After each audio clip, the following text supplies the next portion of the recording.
Hola, ¿cómo estás? Te propongo que hablemos de mitos, pero desde una óptica diferente. ¿De qué mitos puede hablar un arquitecto? Te estará preguntando. Bueno, de mitos sobre la arquitectura. Escuchalos y después contame si alguno de ellos te resulta conocido.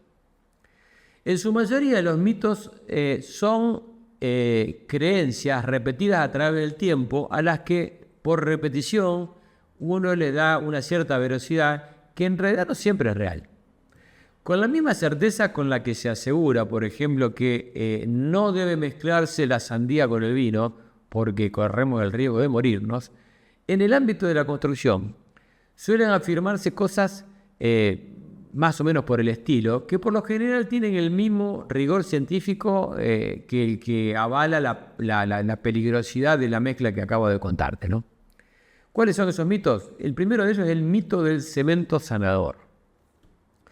Imaginemos una obra nueva, recién terminada, que ve aparecer la primera grieta o la primera mancha de humedad, y el propietario, que entre impotente y enojado, que lanza el gran y tan temido: ¿cómo pudo haber pasado esto si nunca se le mezquinó cemento? ¿Sabés con qué asocio esto? Con el concepto de la panacea. Mira, se dice que la panacea es un medicamento mítico buscado allá por la Edad Media, con el que se pretendía curar todas las enfermedades. Bueno, a la luz de esta definición, creo que para muchos el mito se ha vuelto realidad, porque la panacea existe y ahora se vende en bolsa de 50 kilos, ¿no? Para todos aquellos que hubieran dicho lo mismo, o que piensan más o menos lo mismo que este supuesto propietario, me veo en la obligación de desilusionarlos. El cemento simplemente es un polvo grisáceo, que al contacto con el agua, y ya lo habrán oído en mi canal de YouTube, tiene la propiedad de endurecerse, dándole consistencia de piedra a hormigones, mezclas y revoques.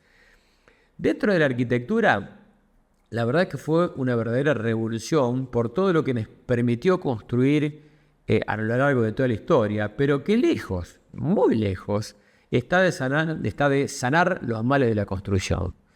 ¿De dónde sale esta asociación entre el cemento y la buena salud de las casas? Mira, me animo a decir que hay dos creencias que en particular han contribuido a acrecentar este mito, vamos a llamarle.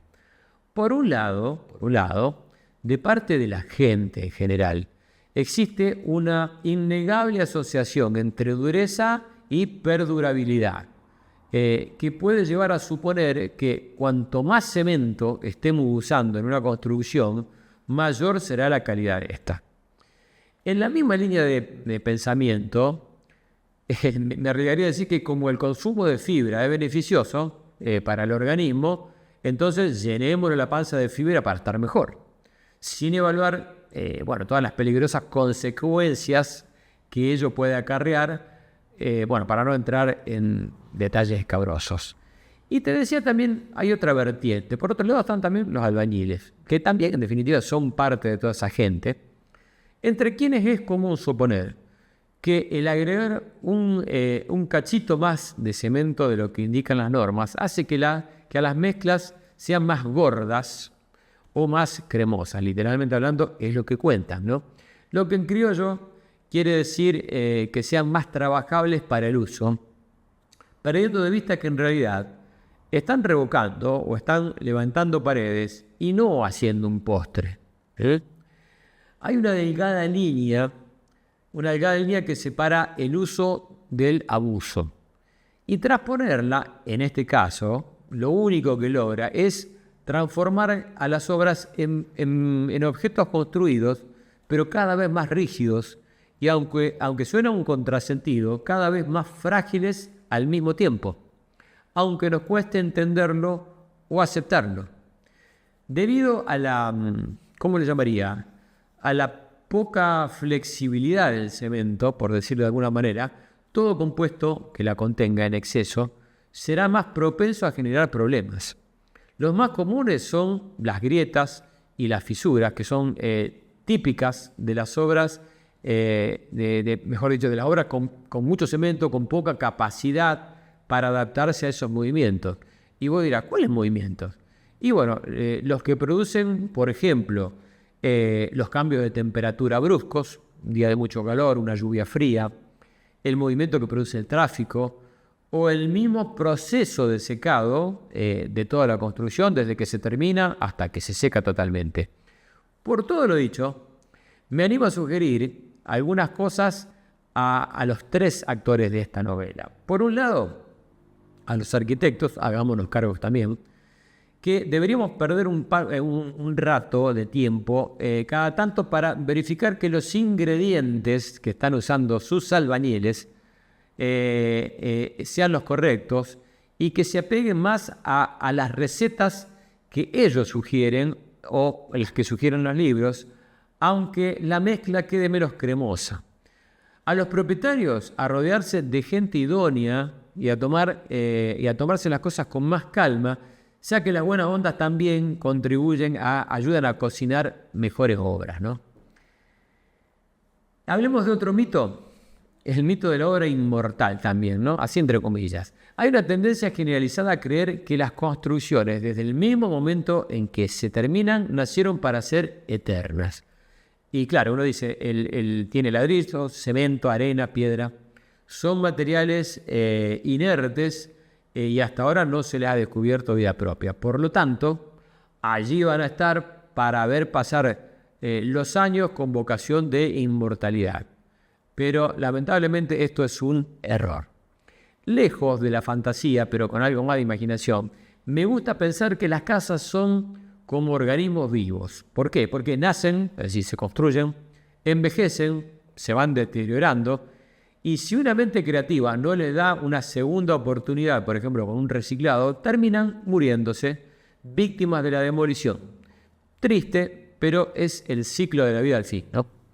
Es así que si le damos crédito a esta comparación, es necesario aceptar que toda construcción precisa indefectiblemente de nuestra atención, porque como nosotros, las construcciones también envejecen, adolecen de las mismas cosas.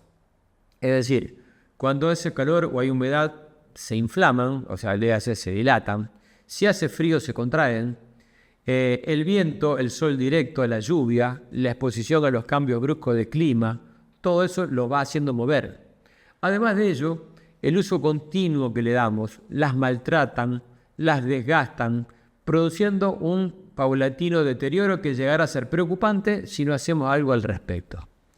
Así como nosotros precisamos de un chequeo periódico o un tratamiento médico ante la presencia de manifestaciones de dolor, de fiebre o de algún mareo, con las obras también debemos estar atentos a esos síntomas. Si queremos evitar, por ejemplo, males mayores que después nos obliguen a tener que lamentarnos. Por eso, y por más que suene a una obviedad, es necesario entender que aunque sea común, no es normal que una casa huela a humedad, que las canillas goteen, que haya hongo en los rincones o un repentino olor a cloacas, que surjan grietas que son sospechosas, que la pintura se descascare o que un piso, por ejemplo, suene a hueco. Ante ejemplos tan cotidianos, solo cabe una vía de acción. En lugar de preocuparse, mejor ocuparse, y si es a tiempo, tanto mejor. Un desagüe tapado de hojas, por ejemplo, puede arruinar el techo de una casa, y todo lo que hubiera precisado en su momento es de alguien que tomara una escalera, una escoba y un rato de tiempo para barrer esa mugre. De la misma forma, por ejemplo, la pintura suele dejarse para la época de embellecer la casa, perdiendo de vista que la pintura es una de las principales armas con las que contamos para proteger a las casas de la agresión de los agentes climáticos. Nobleza obliga, tengo que reconocer, ¿no? Los arquitectos les debemos a nuestros clientes un buen manual de mantenimiento de la casa, que lo entreguemos al final de la obra, que ayude a canalizar, por ejemplo, la buena voluntad de un propietario responsable, aunque después solo sirva para no tener que acarrear con los complejos de culpa. Nosotros lo entregamos. Después está la responsabilidad de cada uno de ponerlo en práctica.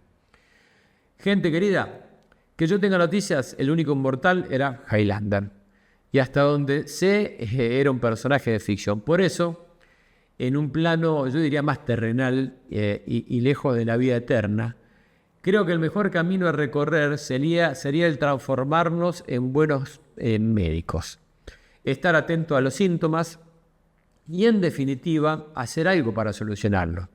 Solo así podremos aspirar a que nuestras casas puedan envejecer saludablemente. Te dejo un abrazo grande. Si te gustó lo que acabas de ver, te invito a que te suscribas y nos acompañes, porque se vienen episodios muy pero muy interesantes.